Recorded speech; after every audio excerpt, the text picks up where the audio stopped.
Assalamualaikum warahmatullahi wabarakatuh. Alhamdulillahi rabbil alamin. Wassalatu wassalamu ala asyrafil anbiya'i wal mursalin wa ala alihi wa sahbihi ajma'in, amma ba'du. Ibu-ibu beserta bapak jamaah sholat subuh Masjid Muhajirin Geria Taman Asri Kabupaten Sleman yang kami hormati, Allah telah berfirman, A'udzubillahi minasyaitonirrajim, Bismillahirrahmanirrahim. Inna anzalnahu fi lailatul qadr wa ma adraka ma lailatul qadr. Lailatul qadri khairum min alfi syahr. Tanazzalul malaikatu waruhu fiha biizni rabbihim min kulli amr. Salamun hiya hatta matla'il fajr. Di tafsir Al-Maraghi penjelasan tentang ayat ini disandingkan dengan Syahrul Ramadan alladzi unzila fihi al-Qur'an hudal linas wa bayyinatin minal huda wal furqan. Ibu-ibu beserta bapak yang kami hormati, keyakinan kita yang pertama adalah bahwa di bulan Ramadan diturunkan Al-Quran pertama kali, yaitu di Gua Hira. Lantas di bulan Ramadan juga ada Lailatul Qadar,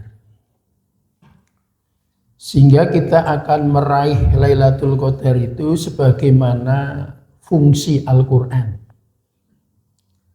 Jadi Al-Quran itu berfungsi sebagai hudal linas, petunjuk bagi manusia. Jadi orang-orang yang akan mendapatkan Lailatul Qadar tidak bisa lepas dari fungsi Al-Quran. Kita tahu bahwa istimewanya bulan Ramadan itu karena turun Al-Quran, sehingga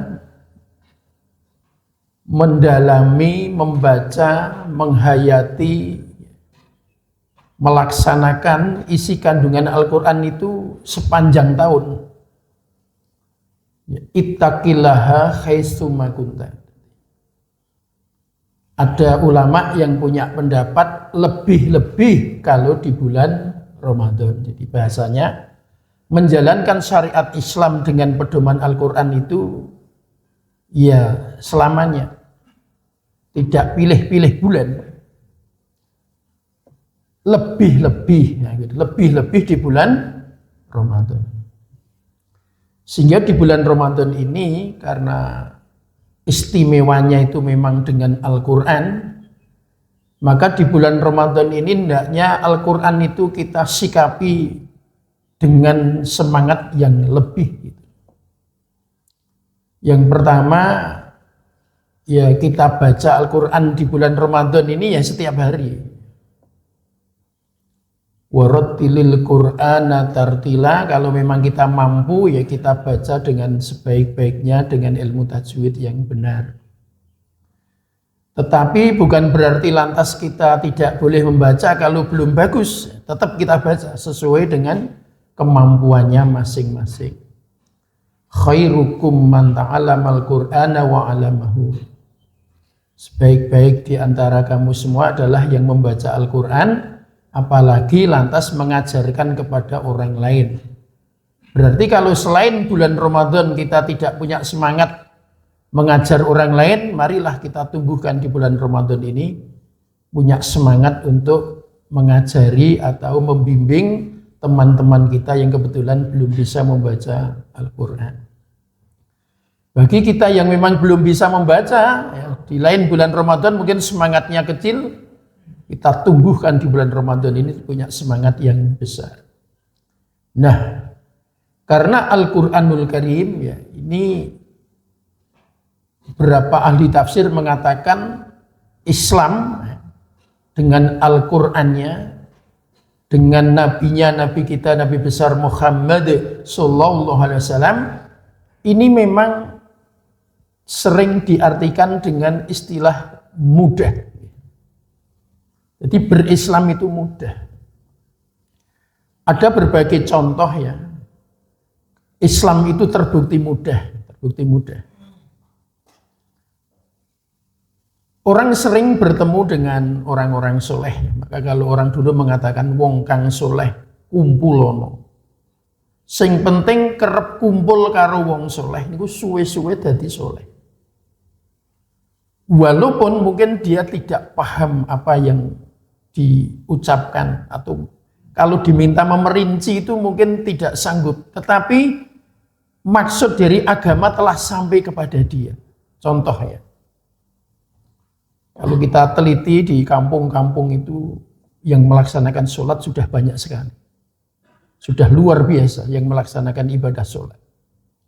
Ya, dia sebatas pemahamannya bahwa sholat itu memang ada di dalam Al-Quran, betul memang firman Allah, dan saya yakin kalau sholat itu wajib. Pemahamannya hanya sampai di situ. Kalau dikejar, Mas, Anda laksanakan sholat itu Quran surat apa, ayat berapa?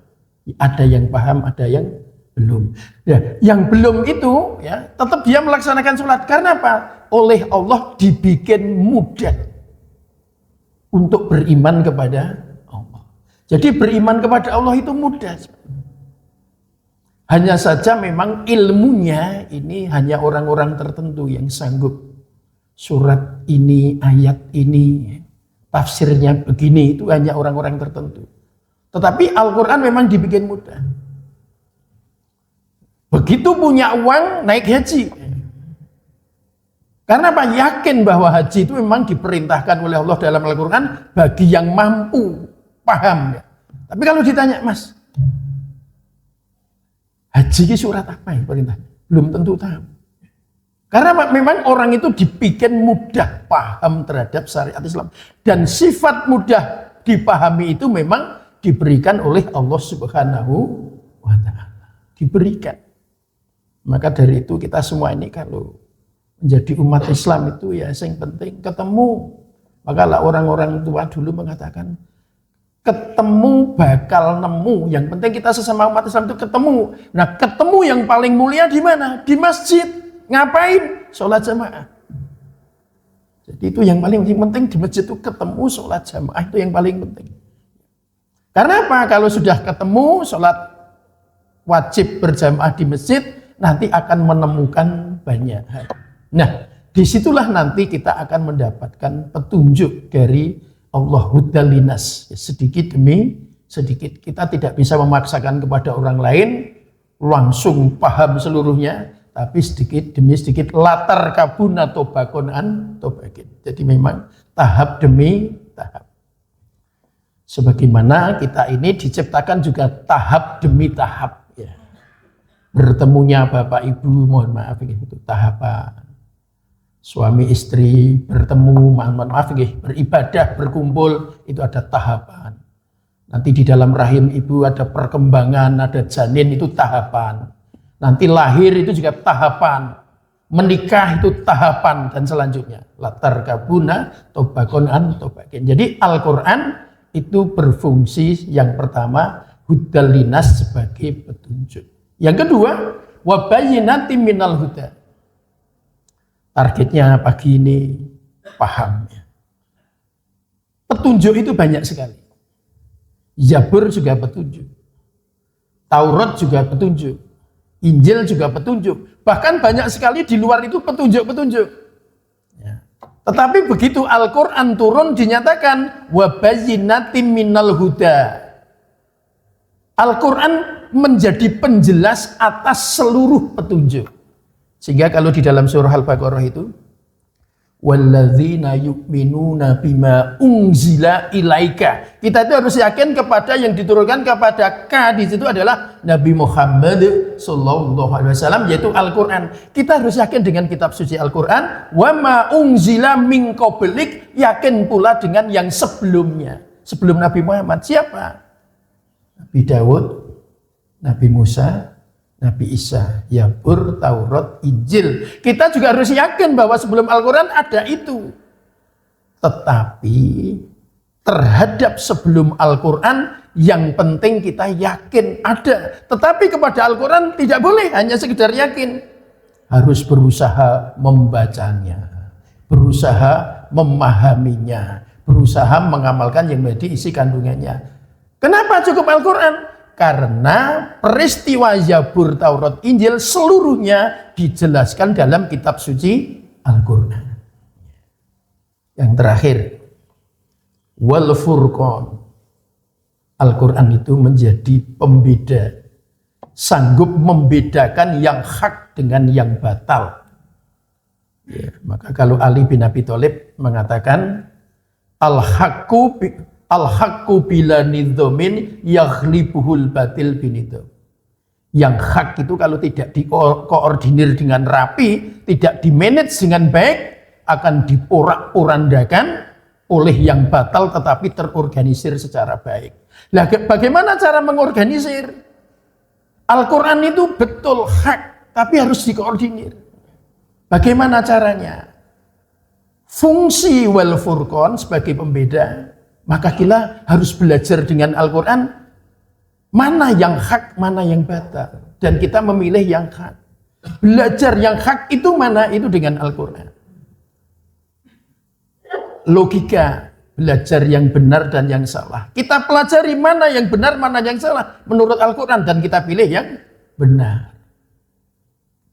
Estetika, kita pilih yang indah dan yang tidak indah. Yang dipilih yang mana? Yang indah. Kita bisa membedakan indah dan tidak indah, memilih yang indah. Etika, kita harus belajar tentang baik dan buruk, dan kita memilih yang baik. Sebagai seorang suami, itu sesuai dengan Al-Quran kalau jujur kepada istrinya. Kalau seorang suami sudah bohong pada istrinya, ya sudah tidak sesuai dengan Al-Quran lagi. Seorang istri kok mulai tidak taat pada suami, ya sudah tidak sesuai dengan Al-Quran lagi, mari kembalikan. Saya masih ingat tahun 86, saya menjadi wakil ketua panitia Ramadan di kampus. Ketika nuzulul Quran, saya mengundang Bapak Jarnawi Hadikusumo dari Kauman. Ketika menjelaskan ayat ini, Pak Jarnawi itu mencopot pecis begini. Setelah mencopot pecis, beliau mengatakan, "Hai para mahasiswa, kalau engkau membeli pecis, kau coba di kepalamu, pecisnya terlalu kecil, tidak bisa masuk, yang kau tukarkan pecisnya atau kepalanya." Wah, begitu Pak Jarnawi. Tahun 86, 42 tahun yang lalu. Saya dulu umurnya 22, ya, masih ingat saya. Wakil ketua Ramadan di kampus. Nah, Al-Quran juga begitu. Jadi kenapa ditanyakan kepala dan pecis, yang ditukar yang mana? Yang ditukar pecisnya. Kenapa? Karena kepalanya bersifat mabni, mabniun itu tetap. Maka kalau ada situasi masyarakat yang tidak sesuai dengan Al-Quran, ya kita harus berusaha yang dirubah masyarakatnya. Bahkan yang jangan yang dionggreh-onggreh apa? Qurannya. Wah, ini Qurannya kok tidak pas, ya tidak boleh. Qurannya yang digeser-geser. Yang tidak pas itu ya perilakunya manusia itu yang harus dirubah. Insya Allah kalau kita sudah berpedoman seperti itu, Allah akan memberikan Lailatul Qadar kepada kita. Amin ya rabbal alamin. Assalamualaikum warahmatullahi wabarakatuh.